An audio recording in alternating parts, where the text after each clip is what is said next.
Hello everyone and welcome to today's webinar. We are EBS, your experienced technology partner, and we've been in business for over 45 years. We specialise in the deployment of Sage Business Management and Microsoft solutions, managed services and secure on-premises and cloud-based infrastructure. My name is Darren Tolley and I am one of the account managers here at EBS. Today we are joined by Sicon, who we've partnered with for many years. Sicon are a Sage Tech Partner Plus and provide a wide range of innovative solutions for Sage 200. I would like to extend a warm welcome to Chris Donlan, our Partner Account Manager. Good afternoon. Good afternoon. And Chris will give us an overview of the Sicon Barcoding and Warehouse module, which works alongside and within Sage 200 Professional. We are recording today's presentation and we'll make this available to you in the next few days. There are lots of recordings on our YouTube channel. Remember to hit subscribe to receive notifications when we load new videos. If you have any questions, please put them in the chat, or there will be an opportunity at the end of the presentation in the Q&A session. So that's enough from me. I'll pass you over to Chris. Afternoon, Chris. Indeed, you nearly slipped up there by saying good morning, but I nearly did. I know it's been a long day. It has already, yes. Indeed. Well, good afternoon and another warm welcome from me to the delegates on the call. Yes, elegant introduction, Darren, thank you very much. What I'm hoping you're looking at with me right now before I get underway is the Sicon website. As Darren says, we're a Sage Tech partner and we develop an exclusive range of products that you can see on the screen here now. All 28 of them will not work at all without Sage 200, and they're firmly nailed to that mast. So we don't work with any of the Sage products. We don't work with any of the ERP. So we are totally Sage 200 focused. I think that gives us a bit of a USP because, as you hopefully will see shortly, our products have the same look and feel as Sage 200. They sit in and around, as Darren says, with the Sage 200 database. So you're going to be hard pressed at times to know where Sage ends and Sicon begins, or vice versa. But as I say, I think that adds to the drama and to the benefits that our modules can bring to the Sage 200 platform. If you want to learn more about barcoding and warehousing, then click here. I'm always, quite frankly, very pleased to show this statistic because it just demonstrates the length and breadth and reach, quite frankly, of what the module can achieve. Not every business is that big, but here you've got access into the help and user guide, which is effectively the manual for the product itself. And you've also got access into our YouTube video library. We also have a couple of case studies that might be worth a watch as well. So these are people who maybe, like the callers on with us this afternoon, are looking to onboard with a warehouse management solution. And those particular case studies will be people who've been on that journey and what they feel they've now achieved coming out the other side of it. Okay, let's get into my Sage 200 environment. My menu, for those people who do not know about Sicon, is going to look rather busy because I've got an awful lot of Sicon products switched on, as you might appreciate. But if you are going to buy into Barcoding Warehouse, we're going to add this menu onto people who access it from the Sage side of the fence. Now, this adds a bit of an intrigue to that statement, in as much as once I change my view and we look at what people will see from a handheld user perspective, these people do not need to hold a Sage 200 license. They might still be Sage 200 users, but from a handheld perspective, they are seen as barcoding users. And trust me, the barcoding user license is a lot cheaper than being a desktop user inside of Sage. Roughly speaking, you can have probably 5 operatives for the price of 1 Sage license. Now, there's 2 key things I need to kick off with. First of all, you need to have good Wi-Fi coverage in your warehouse. Okay, so this is how the handheld device is actually communicating online to the Sage 200 database. It doesn't matter where this warehouse is, it doesn't matter where your Sage 200 system is, but it is going to connect to it through a Wi-Fi connection over the internet. So for me, working from home, I'm going to be showing you lots of different operations and things on my handheld. That is talking to the Sage server that you can see on the screen, which is actually 140 miles away at Sicon's offices in Bury St Edmunds. So it can literally be anywhere. Okay. The second critical thing is that the device, which I will be connecting you to on a team viewer link, this is my barcoding device. This is an Android device. So feel free to go and buy your devices, lease them, etc. from wherever you want to go to. Sicon certainly don't provide the handheld devices, but I'm sure Darren and the team at EBS can point you in the general direction of people that can. So those are the two base layer things that you need to be aware of. The next thing is that we are going to be linking to a standard Sage 200 stock control system. So let me just pick on one of these items. I'll be using this during the demo, so I might as well open it up inside of Sage first.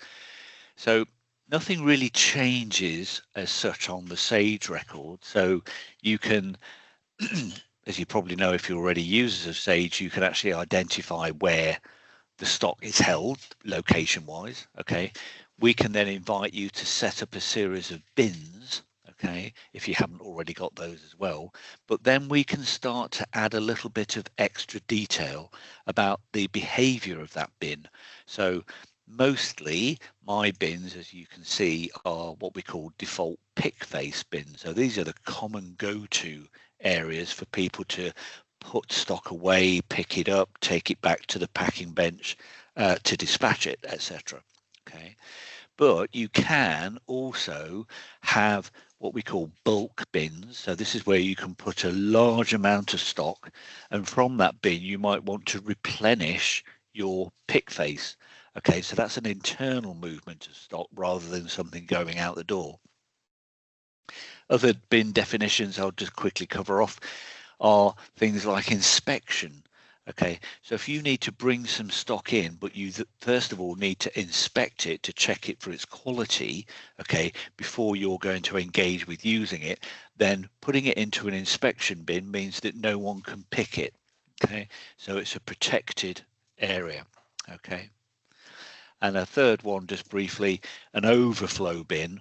Okay, so again, a little bit like bulk, it's just where you're keeping your backup stock, and again, this is for use for topping up, replenishment, etc. Okay, now when you buy a Sicon product and it has an impact or a role to play on potentially one or more modules inside of your Sage 200 system, then we will add a Sicon tab onto the standard Sage tab dialog menu that you can see with me now. So in the terms of barcoding, this allows us to just basically contain or trap additional data that we might need to use to help you with your warehouse management processes. So does this stock, for example, have a default unit of measure? Is it classed as a box or a case or whatever that may be? Can I have inner and outer carton quantities? So how many individually each items of stock can I fit into different sizes of box or pallet? Okay. I can also, down here at the bottom, I can also say, I want to make sure that my users of the handheld device are actually scanning things rather than grabbing them off the shelf and putting them into a box. So you can either let them scan the first of, say, 10 that they want to pick, and then they can grab the other 9, or you can force them to scan everything. Okay, so depending on what your volumes look like, you might need to give that some thought. But the idea is to actually ramp up the pick pack accuracy. Okay, so that's a little bit about the background of how we're working with Sage. Now, in barcoding itself, if I just drop down here onto settings, just to complete the picture, very easy to deploy. Okay, so buy your device, charge it up, open it up, scan this QR code here with the camera. That will prompt the download of the app onto the device. Okay, the first time you open up the app on that device, it will tell you to scan this QR code here on the left. Now your handheld device is tethered to your Sage system, and it's as simple as that. You can buy as many different devices as you want. What we're going to be looking to license is the number of named users that you want us to recognize. So in front maybe of setting all this up, what EBS and the team will do is they will help you to manage the setup of the barcoding system. Okay, so let's use my name as an example, and if I just click on edit here, these are all the different options and functions that I've allowed myself to have, and this will be replicated on the handheld screen, as you'll see shortly. But you can limit how much freedom you want people to have, how much roles and responsibilities they want. So when they pick up a device from the charging cradle and log in, they'll only get what is the options that are given to them. Okay, and that can obviously be changed depending on people's workplace environment. You can also limit warehouses or locations that these people can actually operate in. Okay, and you can also connect the device to a number of different printers. So if you want your barcode labels to be placed onto products when you bring them in, then we can simply push them out to a printer that has those labels ready to come out. We can also link it to a packing list. So if you want something to go with the box that you're sending out the door, a dispatch note perhaps, rarely, in my opinion, but an invoice if you want the warehouse people to push the invoice out as well. And then last but not least, but not for this demo, is the ability to be able to link our barcoding system to another module in our portfolio, which is called courier integration. So if you're on this call or watching it back on the video and you're using FedEx, DPD, Royal Mail, whatever that may look like, then we can actually communicate with that service online at the point where the guys in your warehouse are packing the box up to go out the door, and they can then request a number of box labels, okay, which can come off another printer. But now what we have is the benefit of knowing what the consignment note number will be. Okay, so we place that into Sage, and it means then that when the courier comes along with his manifest to scan your boxes onto the back of his van and takes them back to the distribution center, you can now start engaging in those lovely tracking approaches to advise your customers as to where their consignment is and what date and time it's going to be delivered. So as I say, it is a cost option, but it's not for too much cover today. Okay, let's start looking at this in action. So let me go to my team viewer link. So what you're looking at on the screen now is what I've got in my hand here. Okay, I've also got some laminated barcode images. Some of those images relate to stock records. Other barcode images relate to bin locations. So that means that as your warehouse staff are wandering around the warehouse, if they walk up to a shelf or a bin location and scan it, the system will be able to tell them what they should be able to see on that location or that bin. Okay, so let's walk down to stock inquiry.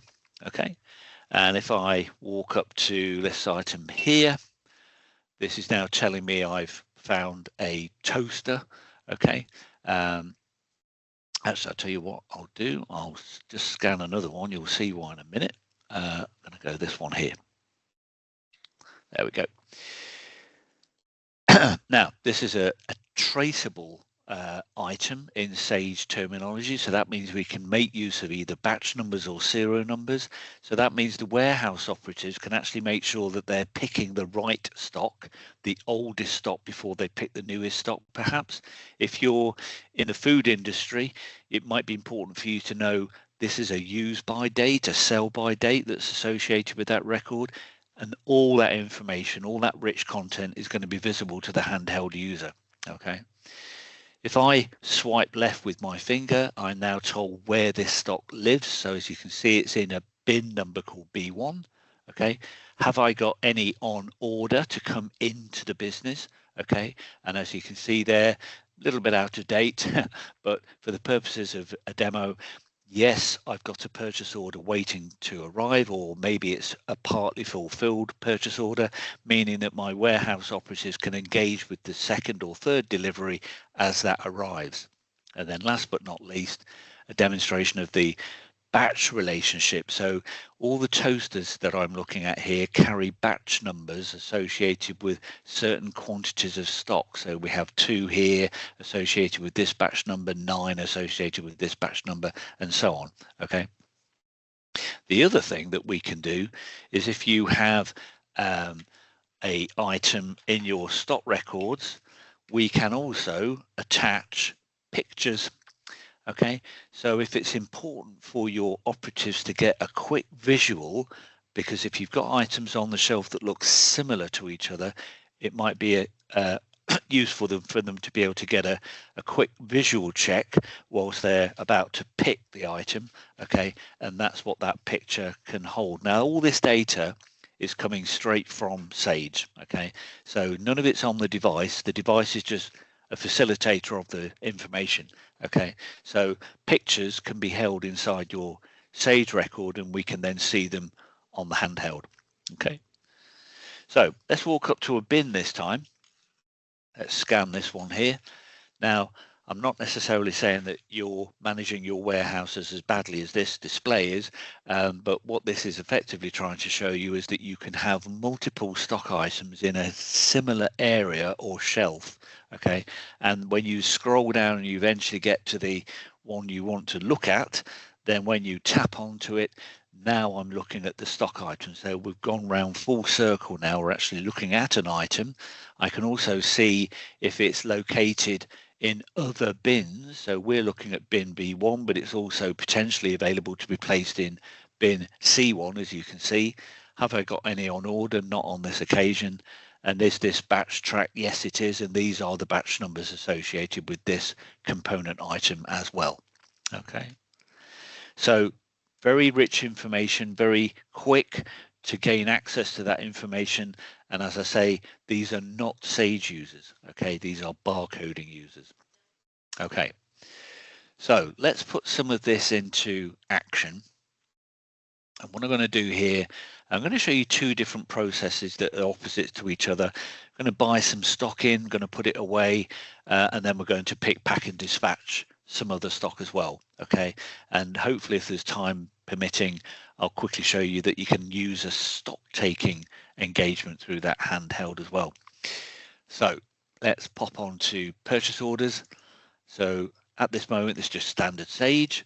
So let's raise or put a PO on so we can engage with it. So let's say I'm going to buy something from one of my suppliers.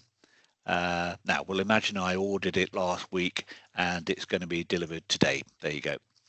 And we'll just add a item on there for quickness today. So if I look at my, well, let's keep to those thermostat units we were just looking at a second ago. I'm going to bring them into my warehouse. Okay, I'm going to order, let's say 10, and the last time I got this priced, it was £1 each. So obviously any variation in there, I'll put that in the standard way. So there we go. So 10 items of stock ordered from BGT. Let's save that, and that's going to generate for me an internal Sage PO reference. In this case, 4157, and that's an order on Sage. Now, if we imagine a passage of time has elapsed and there's a van pulling up outside the warehouse and the guy says, I've got a delivery for you, the warehouse operatives can immediately engage with receipting that stuff. Okay, so let's go back onto the view for the handheld. There we go. And if I go to the top of the screen here, look, I've got receive purchase orders. Okay, now again, it's demo data, so please don't judge me on the quality of it, but I've got a lot of POs I can engage with.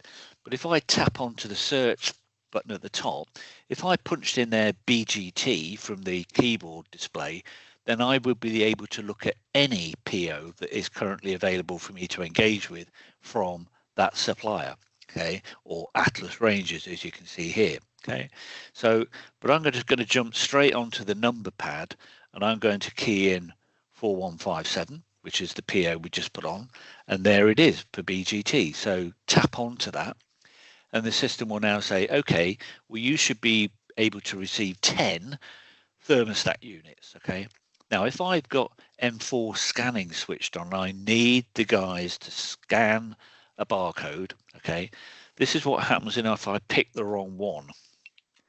Okay, so go, no, you cannot have this item stock coming in because this is not inside this purchase order. Okay, so let me try again, and this time we'll go for the proper box code, and you can see now that the quantity brought in is already updated. So I can either ask them to scan all the other 9 items, or now that I'm scanning the right one, I can either just step that up with my plus key, or I can just say, yep, I've got all 10. Okay. Now, you can put controls in that stop people from over receipting. Okay, so if somebody at the supplier end has made a mistake and they've put 11 in the box, might need to try and work out whether we're getting them for free, or are we going to be charged an additional item, okay, over and above what I had actually asked for. Okay. So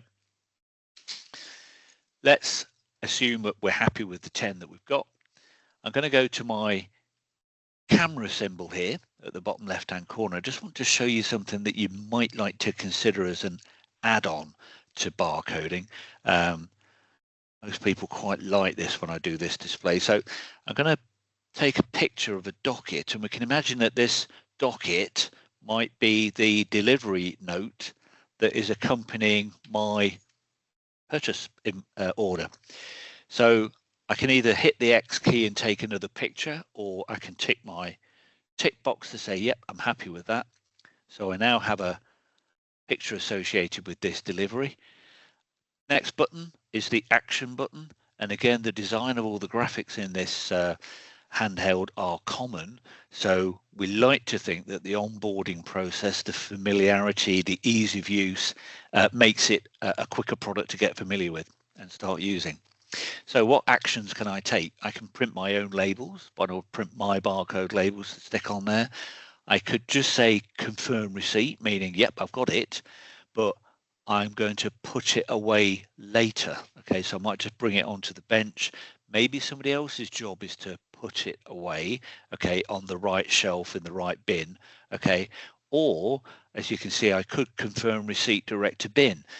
Now, if I was to do that, because this system is updating Sage real time, if I just leave them on the floor or on the bench for another hour or so, somebody else could go to that bin expecting to see 10 thermostat units, and of course they're not there because they've not been physically placed there.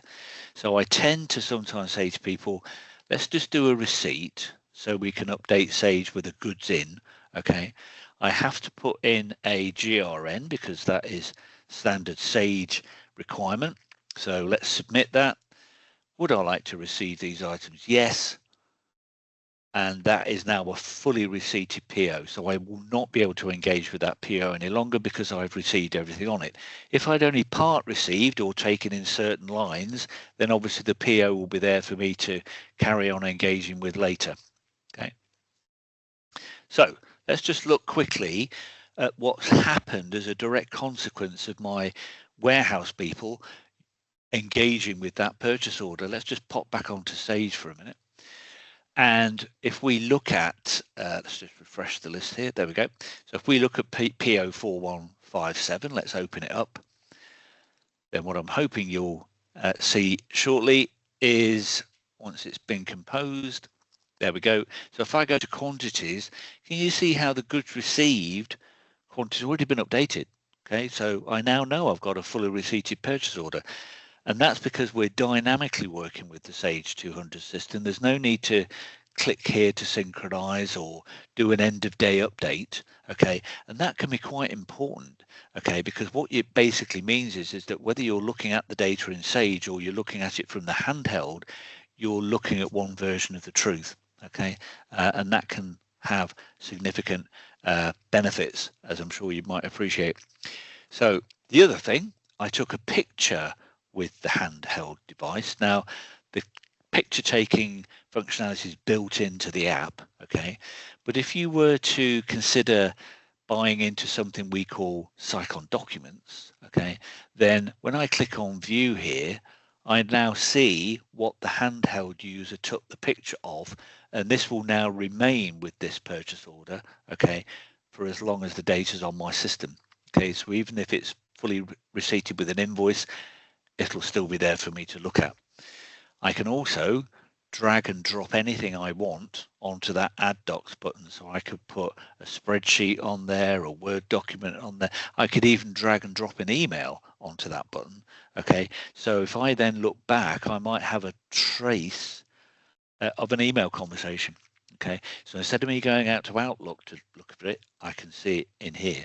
Okay, and these add and view docs buttons, these will be all over your Sage system. Okay, at transaction level, header level, they can be on your sales ledger, purchase ledger, nominal ledger, cash book, stock, SOP, POP, everywhere. Okay, so might be worth having a chat with Darren later if you think, my goodness, that's going to be quite beneficial. I can also email anything outwardly, either within the company or externally. So maybe if I took a picture of a damaged item that had been delivered, I need to send evidence to the supplier to say, look, you know, one of my thermostat units was damaged, so can you please send me a new one? Okay. Things to think about. Okay, so that's a little bit on the purchasing side. Let's flip coin that now, and let's look at it from a point of view of doing a sales order. So let's go onto my sales order list, and what we will do is raise a new order, and we're going to sell some of those toasters that we were looking at earlier on. So let's put in a customer. So let's say we're going to sell Asda something. Okay, and we're going to take the order today. We're going to pick, pack, and dispatch it today. Okay, 10th of December. Just as a quick point of reference, if you were thinking about bringing courier on, this is where we can then choose the courier service. So you can have as many couriers on this module as you actually deal with, but then pick the delivery service that the customers ask from you. So is it next day? Can it go in 2 days time, etc.? So whatever the different delivery variations are, then they'll be there for your Sage operatives to be able to plug in. Okay. Another couple of fields that we've added onto this screen as well, standard Sage. One of them is called assign to pick. So if I want a particular member of my warehouse team to pick, pack, and dispatch this sales order, okay, then I can nominate them.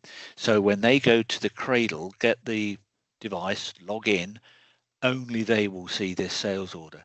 If I don't nominate a picker, anybody can pick, pack, and dispatch that order. Okay. In actual fact, if the order is big enough, then you can have multiple operatives doing the load share of pulling together all the items to put onto a pallet to ship it out the door. Okay.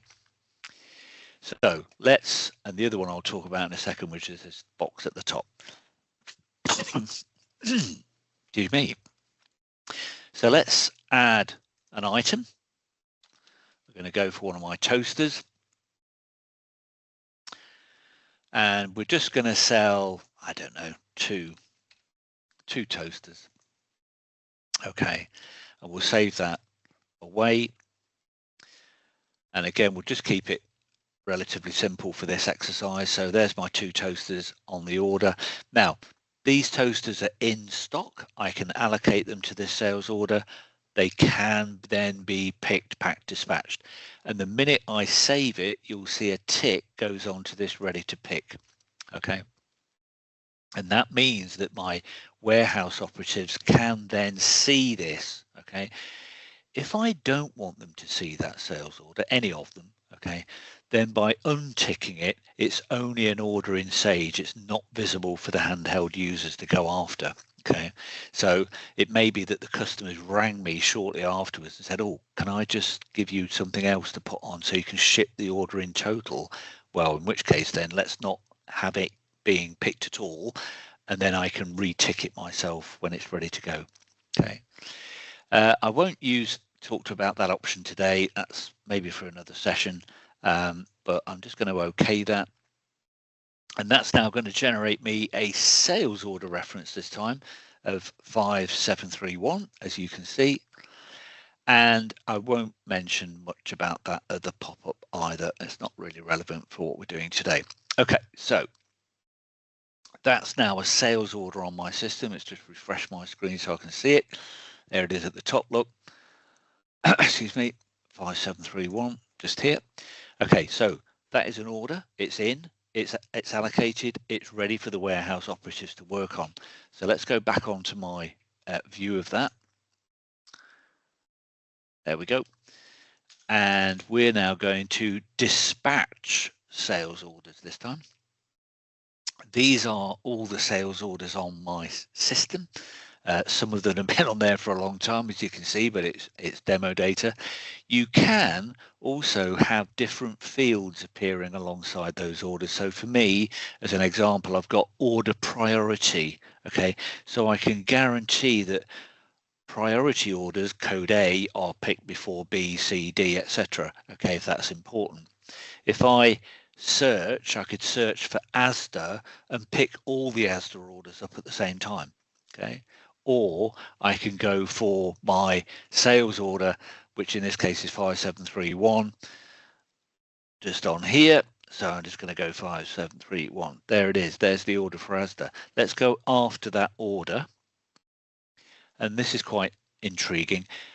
The system can detect if there are other orders for Asda on the system that can be picked together in what we call a wave pick. Okay, you can predefine a wave yourself as a Sage user in the barcoding menu, and then when somebody goes for that wave, they know that they're picking what could be 5, 10, 15, 20 orders, okay, at the same time.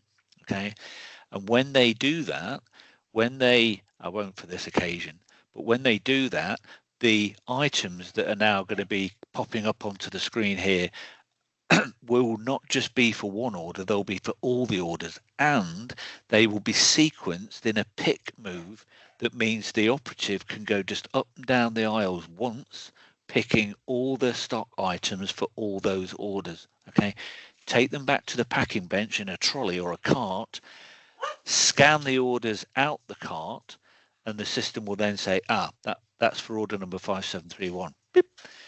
This one, that's for order number 6789. Beep. That one's for order 9833. So that way, what you guarantee is that from a cart, somebody is packing up boxes, potentially either for different orders or the same customer, but they are guaranteeing that they are marrying up to the pick request. Okay, so again, that just adds that level of accuracy. Okay, so we're going to swipe left. So it's telling me, and by the way, I've given myself responsibility to do picking as well as packing. You can devolve that responsibility if you want. So someone just garners all the stuff together and takes it back to a packing bench, then another team of people actually pack it into the boxes. Okay. Just before I carry on with this process, let me quickly show you something here that you might quite like. So let's just open that order up for a minute as it's sat in Sage. Okay, and it's going to tell me whose engaged with that order, okay? And it's telling me up here, look, this order has been picked by Chris. That might be really handy. So if you've got a big warehouse, and trust me, we've got some companies out there that have got 500,000 SKUs in a warehouse the size of a football pitch with probably 80 people working in it. Okay, so if you needed to get a hold of somebody to tell them to stop picking or some other rational request, it might be dead useful for you to know which person is engaging with that order without shouting around saying who's picking the Asda order. Okay, so that's kind of useful. Okay, just a little aside there. Okay, let's go back on to the task in hand. Okay, so, and again, you'll notice I've got camera image. So if I want to take a picture of what I'm picking, so when it's then delivered by the courier, and the courier isn't very careful with it and just lobs it over the fence into the back garden, it's now damaged. If the customer's calling you, you can say, well, this is how it looked when it went out the door, okay? Because that picture will be attached to their sales order, okay? That box image, that's me saying I need to put a lot of items onto a pallet, okay, or into a large container, okay, and I can give that container or pallet a number, okay. So if I want, I can produce an outward facing content list to stick on the outside of the pallet if there was a lot of items going into it. So that's quite handy. Okay, we're going to go after the toaster, and again, I've got my little reminder picture here. Look, this is what I should be looking for if it's sat on the shelf, or notably it be in a box, admittedly, but that's what it should look like. Okay, so we've got 2 toasters to pick, okay, and because this is a batch tracked item, okay, the system's now telling me you've got to pick 2, okay, but I could force the picker to pick this 2 toasters from the same batch number, so I can restrict them from just randomly picking. And I can also sort, as I may have mentioned earlier, I can sort these batch numbers into archive order, so they go after the older stock first. Okay, so what I'm going to do here is I'm just going to pick the 2 from this batch here, and I now get a confirmation on the screen that that's what I've picked. So I go to my action button. That's now picked those toasters. I'm now walking back to the packing bench with these, and for me, on my arrangement, I can now pack these toasters into a box. Okay, again, still got my camera symbol if I want to take the picture now that I'm putting them into the box, but I'm now going to verify that I'm actually packing 2 toasters belonging to batch number 7809. So we'll okay that, and then we'll action it. So what do I want to do? Do I want to produce a packing list to go with it? Do I want to, maybe I've only selected certain items, in which case I'm just dispatching selected items, or I'm dispatching the whole thing, or I'm putting them back. Someone's changed their mind. No, don't process that sales order. Put everything back on the shelf. Okay, so I'm going to say dispatch all picked items. And here, because of the way I've got my demo system set up, I can now be the warehouse operative that chooses the right courier service that this order can go by. So we're 20 to 3. So I know that I could, as long as I'm getting a courier connection on this order before 4 o'clock, I know it will get picked up today by, in this example, DPD. Okay. Alternatively, I might be told to change it into something else, but you've just got to give people that flexibility to be able to do it. I didn't put a courier in at the beginning, so I'm just going to say no courier. Would you like to dispatch it? Yes, I would. And that is now a fully picked, packed and dispatched sales order. Okay. So as I say, just a flip coin of what we did earlier on, excuse me, on the PO. Again, if I part dispatch it, it means the sales order is still there for me to look at. Okay. Now, a couple of things more, and then we can open to some questions. If I pop back onto Sage, the last time we looked at this order line, it was allocated, okay, but nothing else. If I hit my refresh, you'll now see that it's fully dispatched now, now ready for invoicing. Okay, so again, that's the live update to the Sage environment happening there and then. Okay, earlier we brought in a purchase order and I just basically pulled it into stock. Okay, now I'm going to put that stock away on the shelf it needs to live at. Okay, so again, if we pop back onto the routine here, so put away stock, quite nicely described. Now these sadly are all the items I've got sat on my goods in area. Okay, so I'm just going to scroll down to or I can search for it, of course, but I'm just going to go down to my thermostat units that we bought in, if you may remember, and I'm going to say, right, okay, I'm now going to put these somewhere where they need to live, and I'm given options to put them, as you can see, onto a number of different pick faces. Okay, so I can then choose one. So let's go P1.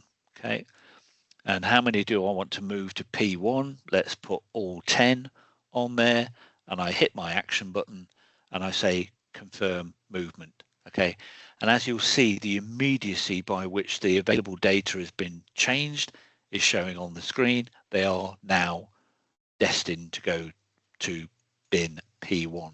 Okay, and as I say, that is what we call the put away process. One of the reasons for having named users on the barcode license is so that when I'm looking at my stock and I'm looking at those thermostat units, if I go to view history, then what I'll be in a position to show you is the fact that originally we put a purchase order on the system from BGT001 and we generated PO4157. Okay, a barcoding user called Chris, he then took them from the goods in area and moved them into bin P1. So although these people aren't Sage users, we're still audit tracking what they're doing. Okay, and again, you might find that useful because you might need to go back and check or maybe speak to somebody about what might have happened or something's gone wrong, but at least you'll know who was engaged in the activity at the time. Okay. Right, let's have a quick look at stock taking, because I'm sure everybody on the call who's got a warehouse will need to do this kind of process, maybe annually, maybe quarterly. I don't know what frequencies you might be looking at, but let's look at a managed stock take. Let me just get rid of that one and we'll do something from scratch. So let's do a new list. So you can start the process here inside of Sage. Okay, so we're going to count some bins with this afternoon. So let's go to my warehouse. I'm going to count some bins here. I'm going to personalize this stock take name. You'll see why in a second. I'm just going to call it an EBS demo. Okay, and I'm going to get my operatives to count bin A2 and bin B1. Let's do that.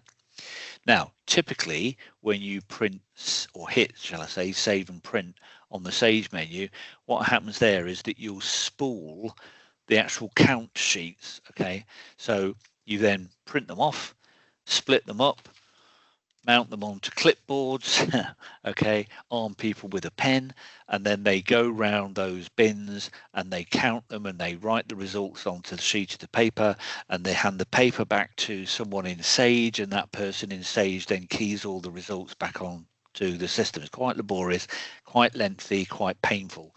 Okay, that thankfully will now become a thing of the past. So if I go back onto the handheld and I go down the list here to stock taking, there's my EBS demo count. Okay, so I can tap onto that and I can see the bins that I'm going to count in the order, not that I tick them, but the order that makes it easy for me to go up and down the aisles of the warehouse to count them. Okay, now if you've got multiple operators working on this, the minute one of them picks a bin, it disappears off the screen of the others. Okay, so you don't have people racing down the aisles going after the same count. They can move on to the next count. Okay, so let's do bin A2. And these are the items that I should see in that bin. Now, what you probably notice is it's not telling me how many items I'm looking at, and that's because I've got an option switched on called blind count. So I don't want the operatives to know how many are in there. I want them to tell me. Okay, so this kind of encourages a bit of engagement, and you'll see why I'm being a bit flippant with this for a minute. But when we get to the end, but you can switch it on so that they can see. But I tend to favour this concept of you're counting them, you tell me what you can count. Okay, so I'm going to conclude that that's bin A2 done, and we'll now move on to bin B1. And I'm just basically going to do exactly the same thing here. I'm just going to be very garrulous as to what I put in. You'll see why shortly. I'm just going to confirm that, yes, that's the bin, that's the stock take for that bin, and now we're finished. Okay, so let's pop back onto Sage and look at what's happened with that result. Now, if I enter values here, you'll notice the values are already in. Okay, so nobody's got to key it in. Okay, but what's not happened is that these results have not been augmented. So the barcoding user is just the facilitator of the count. It's a Sage user that needs to finalize it. So if I tick this box here, I now see the glaring variances, as you can appreciate, as to what I haven't done properly. So I can now just clear that, okay, and say rubbish, go back and do it again. Okay, but ultimately, and this is the reason why we have a variance account up here, when I finalize this, save it and close it, that's when the adjustment happens. So if I'm writing stock off, or I found some, okay, then the cost adjustments will be reflected on my nominal accordingly, okay, and my stock quantities will be adjusted in line with what the count said. Okay, that's one way. Last quick one from me, and that is, if I pop back onto the handheld, somebody could go onto the warehouse floor and say, oh, Chris, you know, while you're wandering around doing your bits and do you mind doing a dynamic stock take for me? Oh, okay. So what do you want me to count? I want you to count bin A1. Okay, I'll do bin A1 then. So you want me to do a stock take for that location? Yes, please. Same method as before, same view as before. But again, what's happening is I can populate the results into this, okay, and then confirm, okay. But in Sage, I've got another menu. I'll just show you it here quickly. Is in the barcoding menu, I've got, excuse me, a dynamic stock take here. And again, it's the user sitting on the Sage side of the fence that is going to augment that dynamic count. Okay, so this is very good if you're doing cyclical counting or random counting, which seems to be proving quite popular these days, just to get people to randomly go around and count bins, okay, as they're going about their normal chore, instead of doing a mass, probably 2-day shutdown and have everybody in on a weekend doing that count. Okay. Right, I'm going to pause there. Hopefully that's given you a general overview in what 45 minutes or so that we've had together. Hopefully it's driven some food for thought. I'm going to pause here and I'm just going to ask Darren if there's any questions that we can deal with, or if there's anything in the chat. There's nothing in the chat. I've got a couple of I'll always ask you now. In terms of the time to deploy this, say, yeah, I want it, I've ordered it. What's the typical sort of time scale in your experience? What, in the sense of number of days? Well, or months. You know, it's I mean, I guess a lot of it is can be determined by how the customer's warehouse is actually yeah, already set up. So indeed, and I think typically an initial scoping session will determine what the length of time is that you're going to have to consider, because I've been made aware by, for example, consultants here in Sicon that say they haven't got any bin numbers, any bin locations. So we need to get that set up. They're a bit deficient on the quality of the stock data, so we need to polish that up a little bit more, and so on. So sometimes there can be things that need to be refined before we can get fully engaged with the deployment of barcoding. But typically I'd expect it to be somewhere in the region of, say, 5 to 6 days, not back to back, obviously, but over a period of a couple of months, a day here, half a day there, etc. And then we should have a system ready for them to use in anger. No, that's good. So in terms of licensing, you've already talked about that. There is a module license fee, which is a monthly fee, plus then named users, basically. Number of named users for the barcoding side. That's right. Yeah, and roadmaps into so I know that all Sicon products are regularly constantly updated. Evolving. Yeah, exactly. Is there anything sort of that you know about that may well be coming into this? Yeah, I think it's going to be, not quite sure when next year, but we've been asked for some time now to consider developing a barcode relationship to a stock item based on how it is actually stored. So in other words, we can have a definition of a barcode that services an each. We could have a different definition of a barcode that warrants a box or a pallet. Okay, so unit definition driven barcodes, which aren't in there at the moment as we speak, but they're coming. Okay, and as I've said, I know that there is constant development going on for all of the Sicon products. Matt's asked a question: what sort of cost of the product, or to set it up, Matt? Well, everything basically. Everything. So, okay.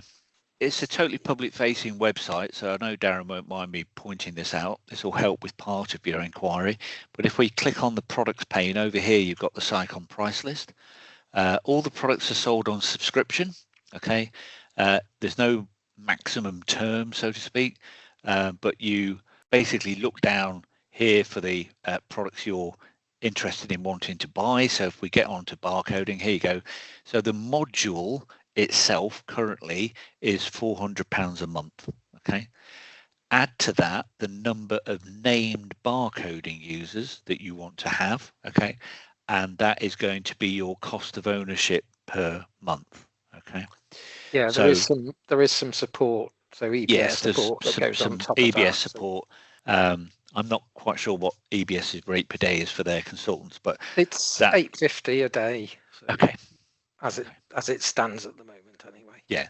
So if you multiply that out by roughly, don't hold me to it, but 5 to 6 days, maybe a bit of project admin time, then that's going to be your kind of one-off costs. But these are going to be your regular monthly costs for ownership of the product. So hopefully that might help. Great. Okay. Thanks, Matt.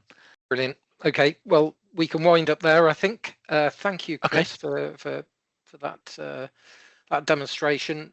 We should say that if you want a more in-depth one-to-one, then we can organise that. Speak to whoever your account manager is here at EBS, and we can arrange for that to happen.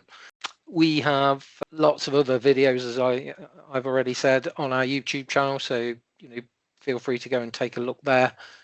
And we will be running, well, there won't be any more in December, but we will be running more. Some in the new year. Yeah, webinars in the new year.